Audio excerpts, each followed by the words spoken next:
stronger. Please don't keep me waiting. I can't take this kind of thing. Take me back in your arms once again.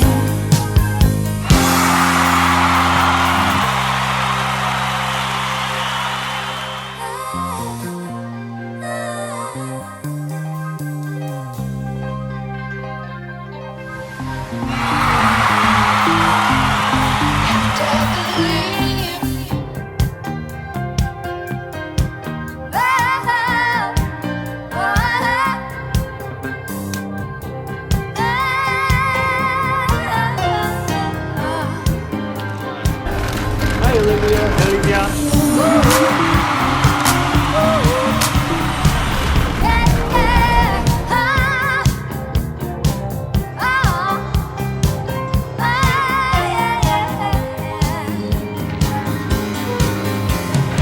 G'day, mate. Can you give us a lift? Sorry, love. I'm not going your way.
Thank you very much. Gee, you're nice. Hello, Sydney! Hello, Ogden! How are you? Hello! Hello, Seoul! 안녕하세요! Thank you. Thank you very much. I'm speechless. Good evening. Salud. Hi. How are you? Hi. How was it? G'day. It was great. It's a long walk though, mate. Thank you very much. Thank you. Hello, everybody. Hello? Hello? Hello, nice to see you here. Hello? Hi. Hello? G'day, mate. Hello, everybody. I'm Olivia. Hi, everyone. This is Olivia. Hello, I'm Olivia Newton-John, and I've got something to show you. One more time. I can't even say my name. Why is my name so long? How do you say Olivia? Do I have to say I'm Olivia Newton-John again? No. Oh, good. Hi. Hi. I'm Olivia Newton-John. Oh. I'm very pleased to meet you too. Yeah. My name is Olivia Newton-John. どうも。 Oh, Messias. Joan? No, Joan. Olivia Newton-John. Listen, my name is Olivia, and I'm a singer. Olivia Newton-John. Who is she and what's her story anyway? Now we're going to talk about you, Olivia. Most girls and some guys growing up loved Olivia Newton-John. Who doesn't like Olivia Newton-John? That ought to be like a prisonable offense if you don't like Olivia Newton-John.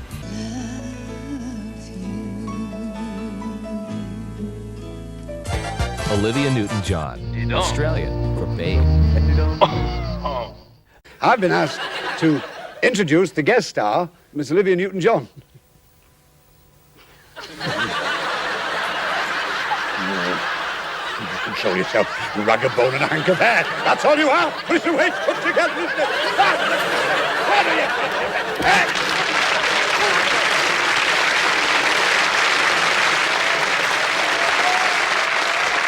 Olivia Newton-John there, or Olivia Neutron Bomb, as I call her. Olivia Newton-John.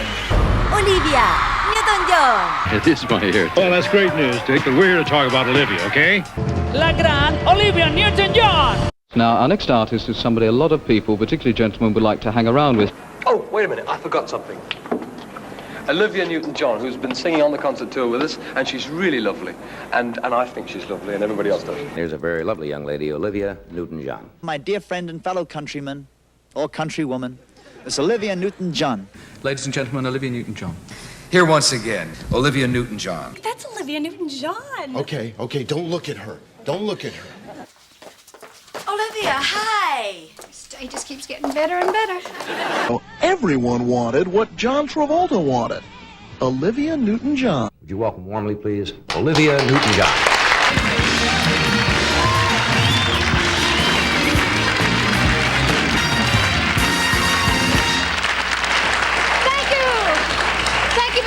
We're going to have a great show tonight, so how about let's get in physical, huh? Our first overseas artist, Olivia Newton-John, would like to dedicate her first number to you, the viewer. The scissors? Thank you. Woo! Here we go.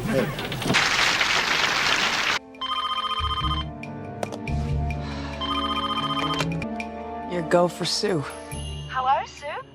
It's Olivia Newton-John, star of Grease. The most successful movie musical of all time? Nice try, and that's a ridiculous accent. Say, Stuart, I'm very pleased to meet you. Stuart, I'm very pleased to meet you.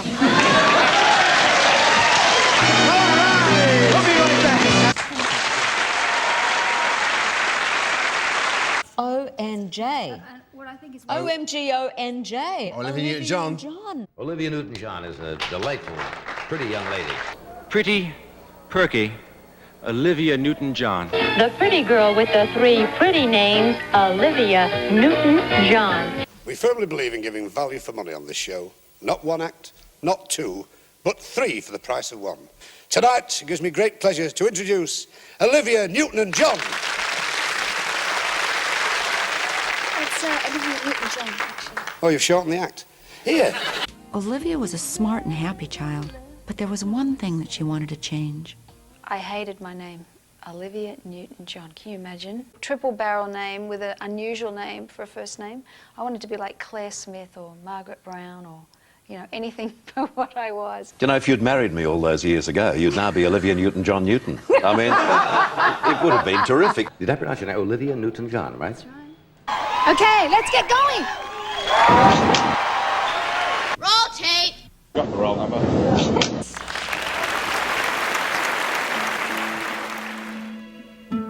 Olivia Newton-John was born on September 26, 1948 in Cambridge, England. Don't get so busy, don't get so tired. The youngest child to parents Arena and Bryn.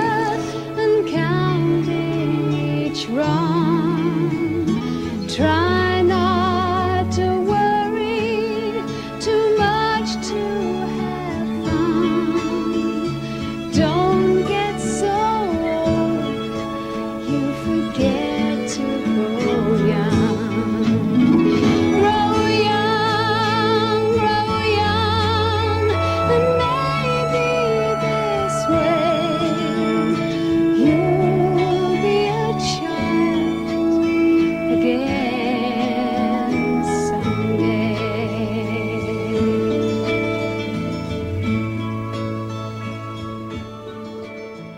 She was so gorgeous and so sweet. I think you are, as a little child, what you are when you've grown up. I really do. To understand Olivia Newton-John's life, you have to start not with physical, but with physics. Her grandfather is Max Born, a Nobel laureate in physics, and a good friend of Albert Einstein. My grandfather on my mother's side was Max Born, and he was a very close friend of Einstein's. And my mother talks of being a child, and Einstein would come to the house and play music with my grandfather. My grandfather played wonderful piano, and Einstein, I believe, played a string instrument, and so they would play music. I remember Einstein coming to our house and playing his violin, and my father accompanied him. I can remember that very well.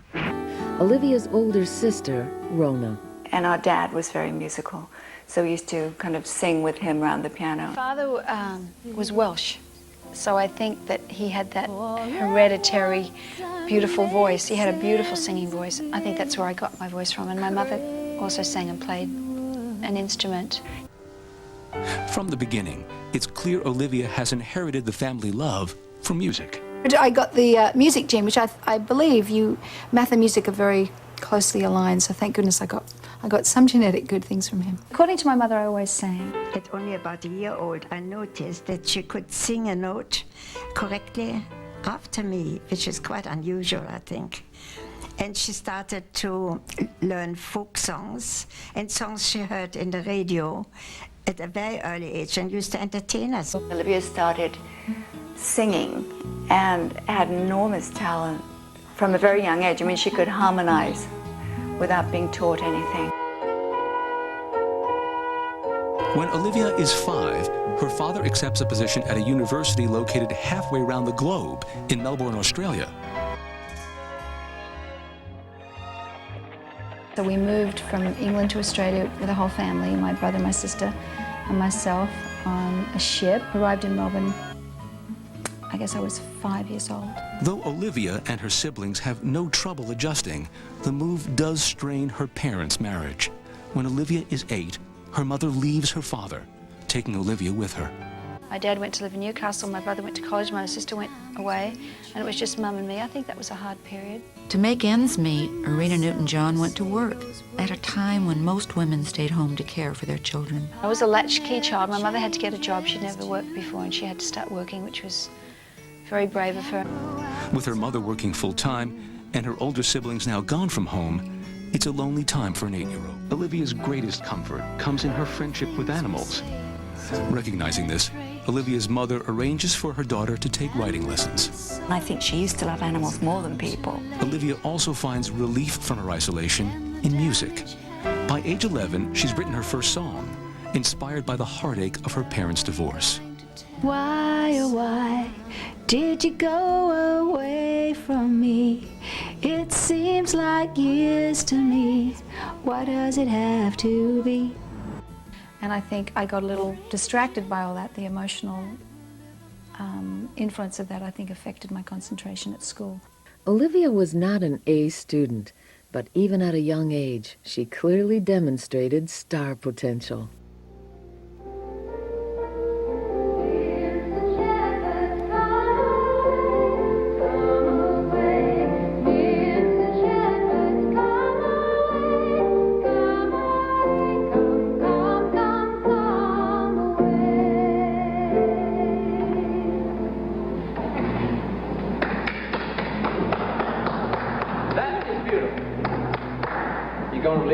Single record? No, that was a song I used to sing at school. On this very stage, as a matter of fact. You're so cute. I bet you got all the leads in the school plays, huh? No, and actually the only part I ever played was of a codfish. A codfish? Well, that's one way of learning your scales. That joke was in the school play. Was it really? Yeah, until we cut it out. Who is that up there on the stage? That's Mrs. Burns, my old music teacher. Hi, Mrs. Burns. It's me, Olivia. Speak up, child. I can hardly hear you. Mrs. Burns, it's me, Olivia Newton-John. That's better, child. Well, Olivia, it's nice to see you again. And I was just thinking of you the other day. She was the best codfish we ever had. I can believe that. My, you've turned into such a pretty girl. What are you doing with yourself these days? Well, she sort of sings. Ah, that's nice, Olivia. Keep it up. Practice makes perfect, you know. That's what you always told me. Did you really, honestly, win a Hayley Mills lookalike contest here in Melbourne? I did. Hayley Mills, why? Well, when I was about 10, I looked very much like her. And I entered her in a Hayley Mills competition because she really looked like her at that time. And I won, I think, I didn't even know, my sister sent the picture in, I won passes to the theatre But they were very clever because you couldn't go on weekends and you couldn't go on the holidays. So when can a 10-year-old go to the movies? I think I went once or something. But that was my first showbiz experience, actually. And that kind of, I don't know, kind of spurred her on to show business. By the time Olivia was 14, it seemed she was on her way to a career in the spotlight. Do you remember when you started singing for the first time? 14. I started singing in Australia 15 years ago. I used to sing for fun in a coffee lounge. My brother-in-law had a coffee lounge, and I used to go in there, and there was a folk singer in there, and I used to sing along with him, singing harmonies. Until one day he invited me up on stage with him, and I went, and then did one song with him, and then he said, well, why don't you come at the weekends and sing with me? And I was still at school, but on Fridays and Saturdays I used to go in there and sing along. That's really how it started. But that was the dream? I mean, you wanted to sing. Did you sing at home? Did you prance around in front of the mirror and all that sort of stuff? I did, but you know, it really just happened. It wasn't something that I'm consciously aware of that I was following. It just kind of evolved. Then at 14, while staring out her bedroom window, a chance encounter changes everything. We used to watch Olivia sitting in the window.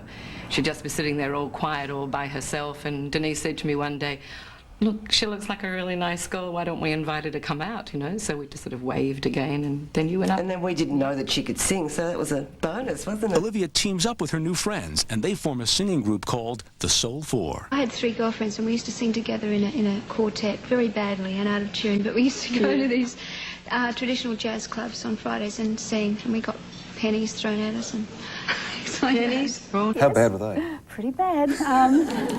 They were great girls. I'd love to see them again. I haven't seen them in so many years. There were 4 girls, hence the 4, very creative. Soul was sung in French. We thought we were terribly, terribly sophisticated because we had a French word in our name.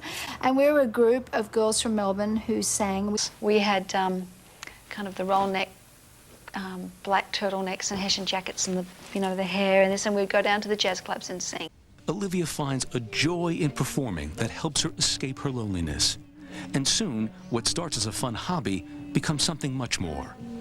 In 1964, Olivia's sister Rona enters her as a solo act in a nationally televised talent contest. In 1964 it would have been, I guess, and we were watching on Sunday night the P&O Talent Quest, and I said, that one's going to win, and it was you. Yeah. Oh, that was one of the first things I ever did. First thing you ever won. Sing, sing, sing. Yeah. Encouraged by then-boyfriend Ian Turpie, Olivia entered Johnny O'Keeffe's Sing, Sing, Sing talent quest. I was told about this talent contest that was on television that was going to be on the equivalent of American Bandstand over here. She's the girl I dream about every night. We used to sing a lot together, and we often would do a duet on Sing, Sing, Sing, the Melbourne show. And then, at my insistence, she went into the Sitmar quest and won it, which won her a trip to England, and that was the last I saw of her virtually, you know, I mean, idiot. So here I was 15, and first thing I did, I won. I was very lucky. It's a fairy tale. So it is. She wins it, and there he is with Johnny, presenting her with her award. Off she goes to England, and that's really... Because, of course, she came out here at 4. She was born in England, but that's where it all began. As part of the contest, Olivia wins a trip to London. But before she has a chance to take it, a better offer comes along, a full-time job on television. After her victory in the talent contest, Olivia was offered a job as hostess on a local children's TV show. I was offered a job on a daytime children's television show.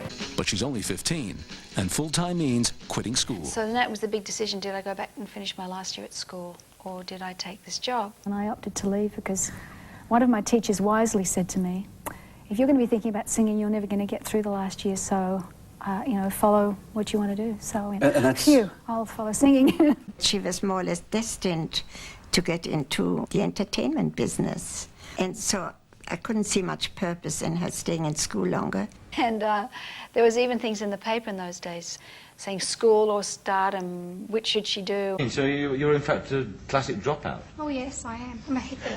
Yeah. And I became Lovely Livy. That's really how I got into television on Channel 9. This is her at age 14 as Lovely Livy on an Australian kids show. But I knocked that on the head because I didn't do so well at school. Education was low among Olivia's priorities. By the age of 15, she'd appeared regularly on television. As a regular on Time for Terry, The Go Show, and even land a starring role in the movie Funny Things Happen Down Under. See the sun in the sky, always riding high at Christmas time, down under. It will be no surprise, temperatures will rise at Christmas time, down under.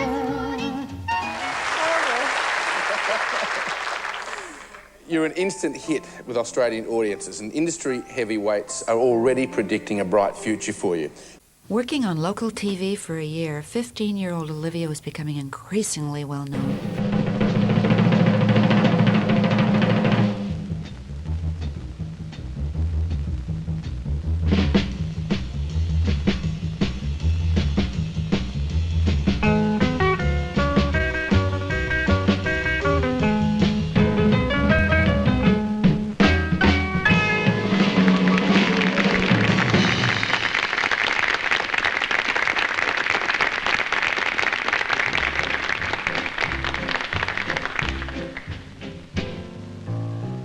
These days when I grow up, I'm gonna make love to you.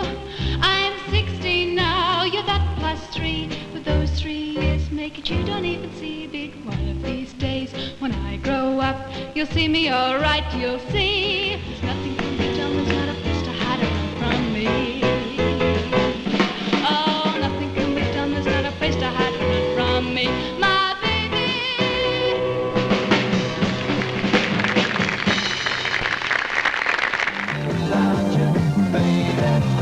In 1964, television was an integral part of the Australian music industry. Many personalities gained national recognition and prominence by appearing on programs such as The Go Show. I think it was about 64. There was a TV show in Melbourne, Australia called The Go Show, and we immediately became friends. The Go Show was a teenage rock and roll show, and it was kind of based on the American Bandstand, and they'd have maybe 8 guests a week, and we'd all come on and sing a couple of songs each. It was in fact television that made Olivia. She didn't even record in Australia. It was The Go Show. She went on The Go Show. Appearing regularly on The Go Show, Olivia became a minor celebrity in Melbourne. I think we actually have some performance here. With Ian Turpie. Ian Look Turpie, at who this. would have a large role to play in her career as the years went on. I mean, Turpie, who played guitar for me the knew you were first gonna say- time. why did I know you were gonna say? And I learned a lot from him about music and performing and other things. other things we won't talk about. Not unusual, it happens every day. I started out in Melbourne in Time for Terry, doing a daytime kind of housewife show. It was really fun. Olivia and her singing partner Pat Carroll were featured nationally on the afternoon show Time for Terry. In fact, they were so big that the little box in the corner of Australian lounge rooms couldn't contain them. Working with an ensemble cast, Olivia learns about romance as well. She performs with her first boyfriend on the show Time for Terry. There was this young guy who was singing there called Ian Turpie, who was as cute as can be. And they ended up like boyfriend and girlfriend for years after that. And it was very sweet. Very, very ardently involved with Ian Turpie, who was madly in love with her at the time. Be contented to live anywhere. What would I care? As long as you were there, skies may not always be blue. But one thing is clear as can be. I know that I could. But her ultimate career really ascended very sharply once she left there. Pat Carroll and Olivia Newton-John made regular appearances on Time for Terry and quickly became major drawcards. The things we did last summer, I remember all winter long. Do-be-do-be-do-do-do-do. This is the life. Here's where the living is. If you should feel very sure of me, will you become demanding? When you decide what is right for us, will you be understanding? Their personal charm and talent was obvious, But one man who saw their future potential was Terry O'Neill, as he revealed on their final appearance on his show. Look, on behalf of everyone here, we would like to wish you every success, and I mean that sincerely. And I think you're going to have a great big success, I'm pretty sure of it. I got bets on it. I got news for you. Want to see you come back here next time as the big stars, you know, touring around, all right? Maybe movies as well, you never know. Here we are. The rest, as they say, is history. Olivia, of course, went on to international stardom. Olivia Newton-John was an absolute delight. She was a very pretty young lady, as most people would realise. She was very young at that time.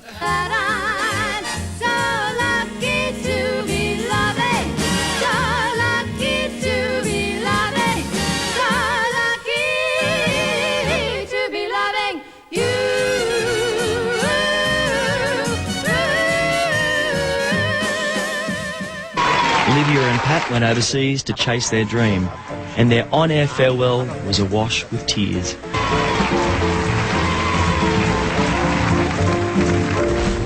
From variety shows to playing lovely Livy on a kids' program, it proves to be an invaluable training ground.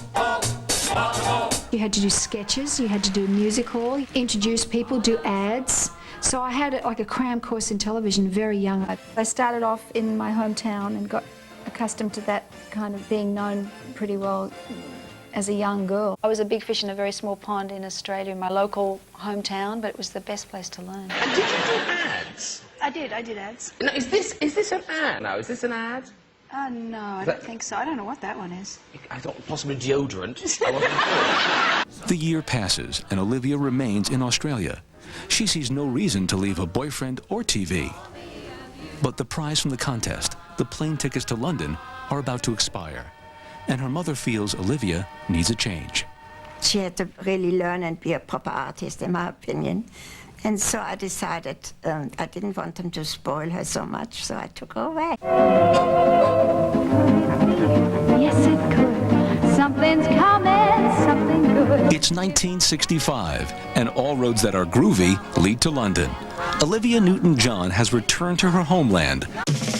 The Bee Gees were taking off and the Beatles, and it was an incredible time. I remember meeting the Bee Gees at Carnaby Street. England was, I really didn't like it in the very beginning. I thought everything was, I was so pro-Australian that I made my mother's life a misery. I hate everything's old, it's cold, it's grey.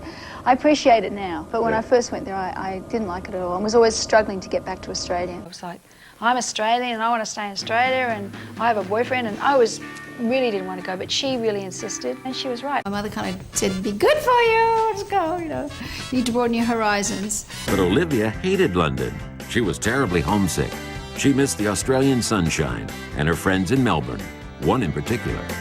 My boyfriend was in Australia and I wanted to go home, and so I booked my ticket and she would go and unbook it, and she'd go into the travel agent apparently and say, has my daughter been in here? And they'd say, yes. She said, well, cancel the flight. This went on for about 2 months. And she kept me there, and of course I thanked her profusely many years later, but at the time I was furious. We ended up in a little apartment in London, in Hampstead. While living in London with her mother, Olivia began singing in small clubs. The first thing I did, I think, was work in some terrible little dive club called the Poor Millionaires Club, and that's exactly where it was. And I sang sort of 3 or 4 songs to open for this folk singer, who was the main act. And within months, release your first single called Till You Say You'll Be Mine. I remember doing a song called Till You Say You'll Be Mine, which is a Jackie DeShaman song. And the review came out and said, sounded like, what did it say? That I should be an air hostess or something very derogatory. Things improved for Olivia when Pat Carroll, a friend from Australia, arrived in the UK.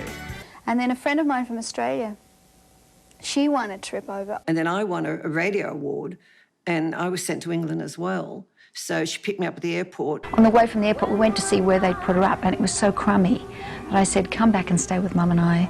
She stayed with Mum and I in the flat for a couple of weeks, and then we actually got a flat together with 2 other girls. I was only 17, 18.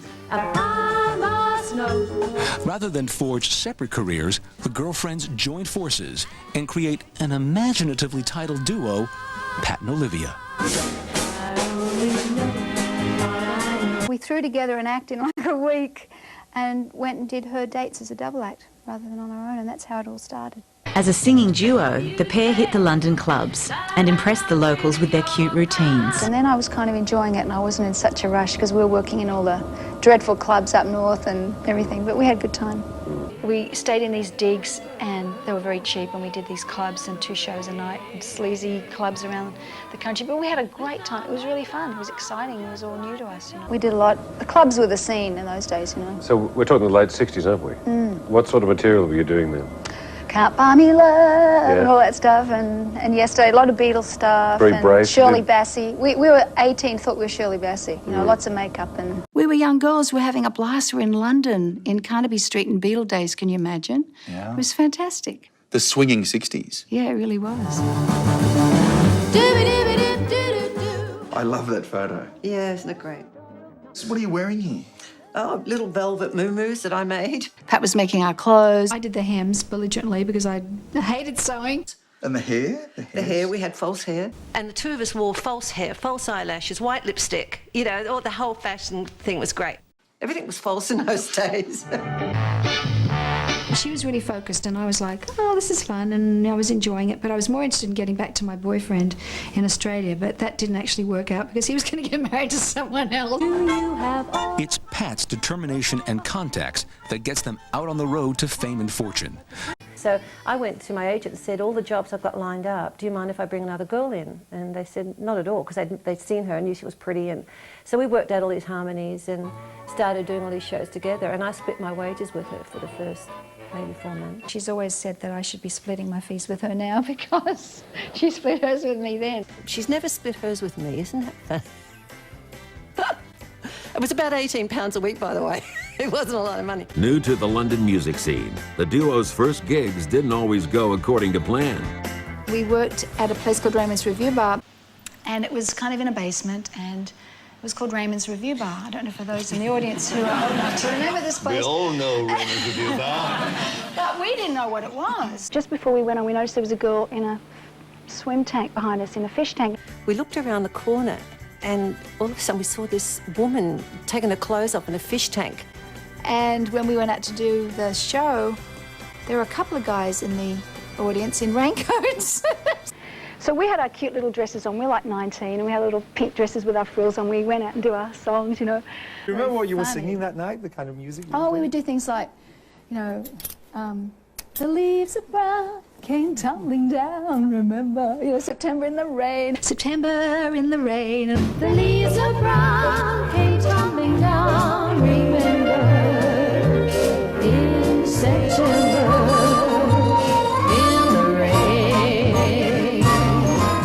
What you would expect in a strip joint. In a strip joint, yeah, with the little dance steps and the cute little dresses and, oh, gosh. And there wasn't much response from the audience, and we came back off and we realised afterwards it was a strip club that our agent had booked us in. I don't think they liked us at all because we were too young, we had too many clothes on. They were just these little sleazy men just staring at us. Well, they were waiting for us to take our clothes off. They thought we were very boring, and we got fired.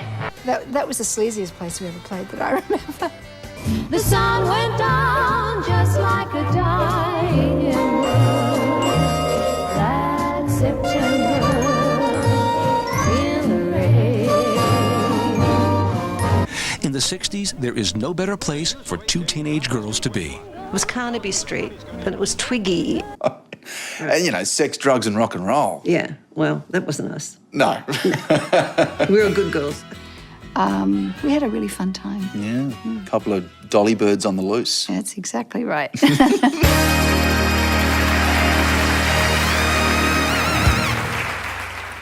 Their venues soon improve. Within months, they get a chance to perform with the biggest name in London variety shows. Come on, everybody! Singer Cliff Richards and his band, The Shadows. Back up in the woods among the ever. I think our break came when we started being a support act for different people. In September of 1966, while performing with Pat at a music festival, Olivia met Bruce Welch of The Shadows. The two became very close, and by 1967 had become romantically involved. I first met Olivia Newton-John in September of 1966. Pat and Olivia were one of the support acts to The Shadows. They were doing songs of the day like Dionne Warwick songs and things. Fame breeds fame, and producers back in Australia want the duo to return.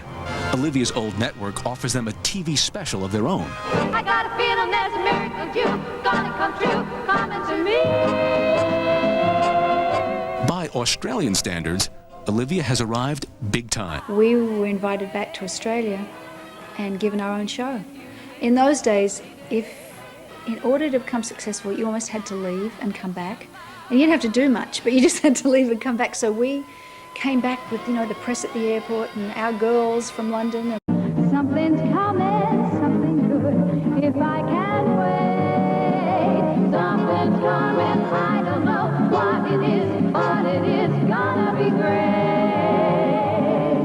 Use that self-same, step the ladder to climb the other way. Scrapping and fighting, scratching and fighting, cheating and acting.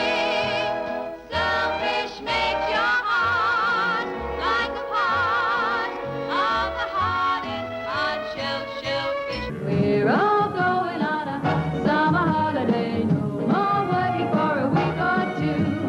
On and after on a summer holiday, no more worries for me and you. Spring is here, to me it's still September.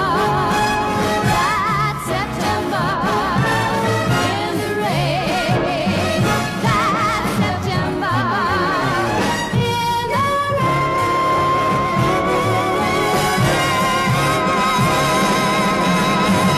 Does it feel funny when you come back to a place like this, where you think back to bandstand days, you used to sing in this very studio? It feels very comfortable. It feels like home, I did bandstand a couple of times. Here she is performing with her 60s singing partner, Pat Carroll, on the variety show Bandstand. Today, there is something on my mind. You say that I'm not really your kind. So long, it was good while it lasted. Today, I can do without today. Tomorrow may be better.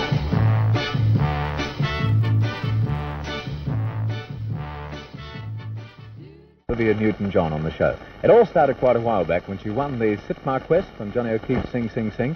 We tried to get her then, but they very smartly had her under contract. Then she went to Melbourne. I think she was contracted again because we still couldn't get her. Then she went to England, where she wasn't contracted, but we couldn't afford the fare. Now she's back, for a while anyway, and at last we've made it. For Bandstand, Olivia Newton-John. Well, eventually you did return to Australia and you got on with your career, including regular appearances on Bandstand.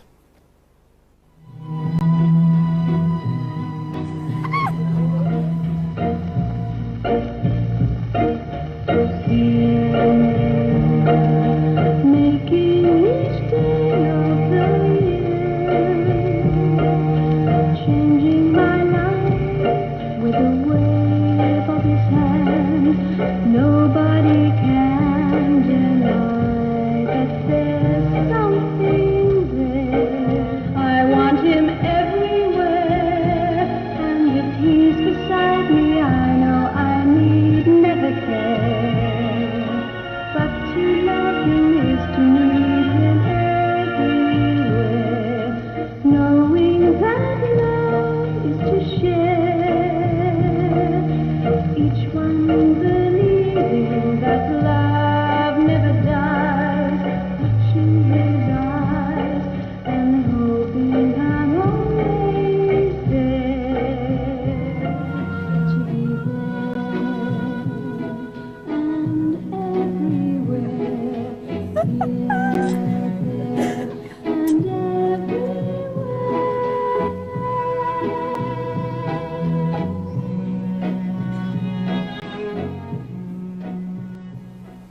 Oh boy. What do you think, looking back at that? Oh, it brings back a lot of memories. It's wonderful, actually. Can you get that skirt any shorter, do you think? Any shorter and we couldn't show it. I know. Olivia Newton-John. And speaking of Olivia Newton-John, she went overseas with a member of an earlier Bandstand family, Pat Carroll. who tells me that she really enjoyed England. She can't go back for 6 months because she has to get another work permit, that she found the winters a bit cold and it was rather lonely and it's good to be back with family. Pat and Olivia work together a lot, and from all reports have been doing very well. Anyway, Pat's come home with Olivia, and we're delighted to welcome her back. But Olivia and Pat know the real action is still in London, so they move back. Then, Pat's visa expires, and their big plans are immediately derailed. They said you have 4 days to get out, and it was, well, I had to leave. We were really quite successful for a while there, and had a great time until my visa ran out, and that was it. Their stint in London was brought to an abrupt halt. Along with it, their double act. After the 6 months, I went and applied for an extension, and it always takes about a month for them to make up their minds. Then they said no after that month, and then we had an offer to go to Cyprus to entertain the troops on a big show there. So they gave me a couple of months to do that. It took another month to make up their mind, which ended up being about 11 months. Altogether. And they still said yes, no, yes, no. They wouldn't give her a definite answer. You know. I mean, if they had said, you've got to go or you can stay, it would have been fine. But they're so mixed up, they don't know what to do. We couldn't make any plans for the future because we kept having to tell people, oh, we might be going or we might not be, and so it mucked everything. Olivia is at a crossroads.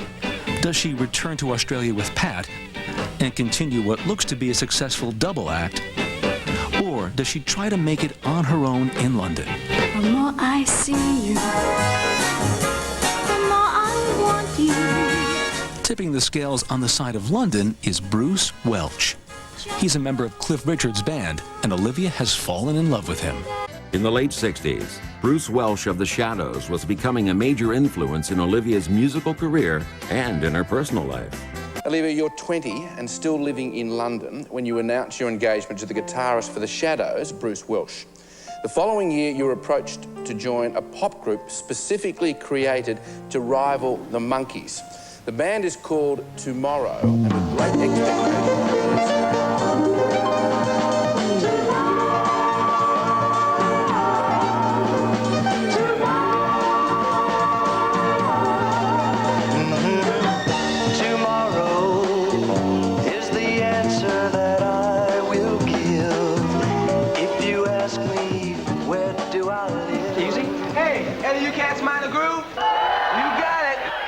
Olivia got her first taste of rock and roll when she joined Toomorrow, the band that could have been the next Monkees.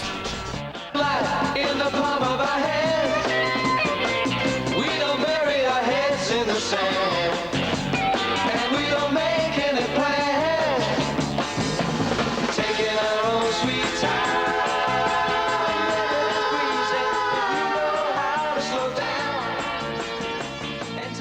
Rock impresario Don Kirshner, the man responsible for the teen phenomenon The Monkees, is looking to create a new group for a film called Toomorrow. Toomorrow. Do you think that's a good name for us? Sure, I dig it. We're too much. We're Toomorrow. They picked, you know, the 4 types they thought would be perfect. I was like the all-American or all-English or whatever you wanted, Australian girl. We had a very good-looking American Midwestern cowboy-type guy.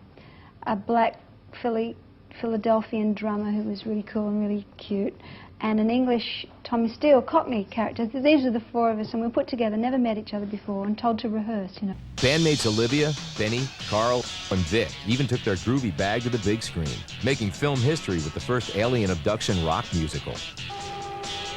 Was a science fiction musical, and the group that we're in was going to save another planet, so they abducted us in their spaceship and took us to this other planet because our music was going to save us, so you can imagine.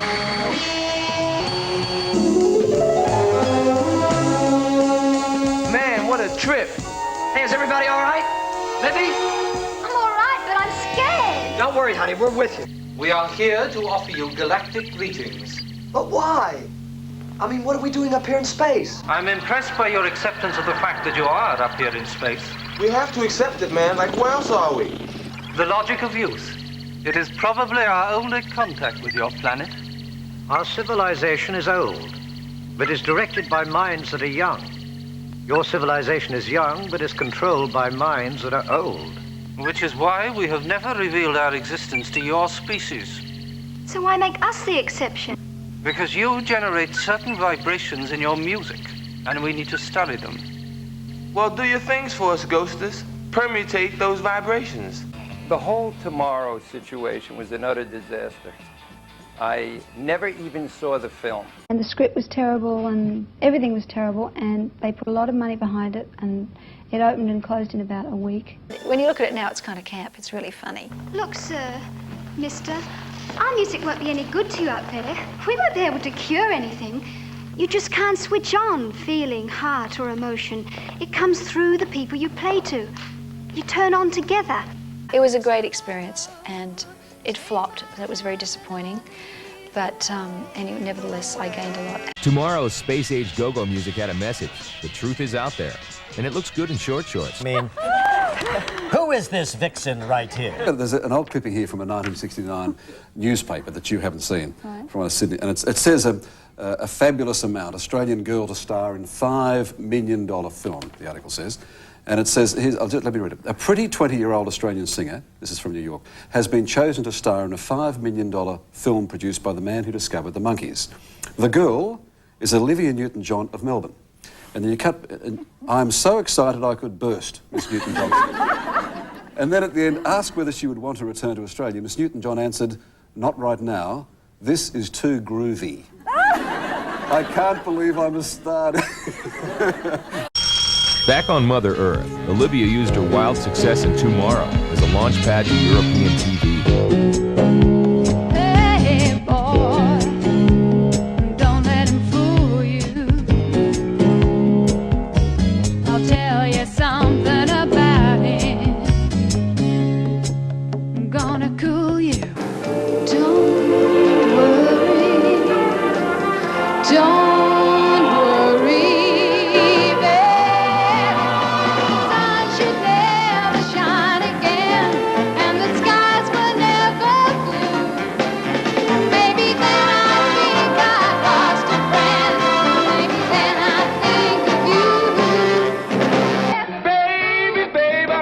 Such a thrill. It's hard to tell you because I'm trembling still. Pretty baby, I want you all for my own. But are you ready to leave those others alone? I say yeah. Now that's what I say yeah. Woo. Sometimes when I'm down and all alone, just like a child without a home, the love you give me keeps me hanging on. Honey, all I ever need is you. Is this a lasting treasure, or just a moment's pleasure? Oh, honey, you would drive me crazy. I am lost and I'm lazy. So won't you please come home?